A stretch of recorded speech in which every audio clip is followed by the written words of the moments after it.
Magandang araw sa ating mga kaibigan. Salamat po sa inyong panonood lagi sa ating mga videos. At ako'y nagpapasalamat ng lubos kasi nandito na naman kayo upang manood at makinig ng salita ng Panginoon. Sabi pa sa 2 Thessalonians chapter 1, verse 8, He will punish those who do not know God and those who do not obey the gospel of our Lord Jesus. Malinaw na malinaw mga kaibigan na itong salita ng Diyos ay nagpapalala sa atin na lahat ng hindi kumikilala sa Diyos at hindi sumusunod sa salita ng Panginoong Hesus ay mapapahamak. Maraming mga tao na binabaliwala lamang ang salita ng Panginoon at hindi nila ito sinusunod. Bakit kaya? Dahil ba hindi nila naranasan ang pag-ibig ng Diyos? O hindi lang talaga nila iniintindi ang salita ng Panginoon? Ang Diyos ay pag-ibig, pero ang Diyos din ay hustisya. Hindi ibig sabihin pag nagkasala ka ay okay lang sa Diyos, kasi siya ay hustisya.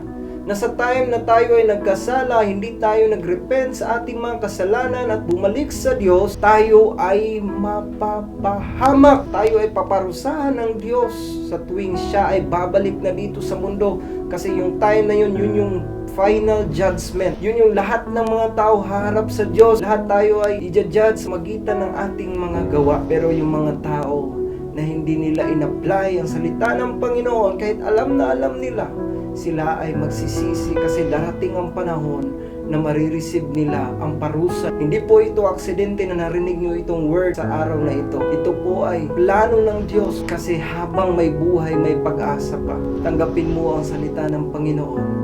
Tanggapin mo si Jesus bilang iyong tagapagligtas. Kasi sabi sa John chapter 1 verse 12 na sa lahat ng sumampalataya at tinanggap ang Panginoong Hesus ay magiging anak ng tagapagligtas at dakila sa lahat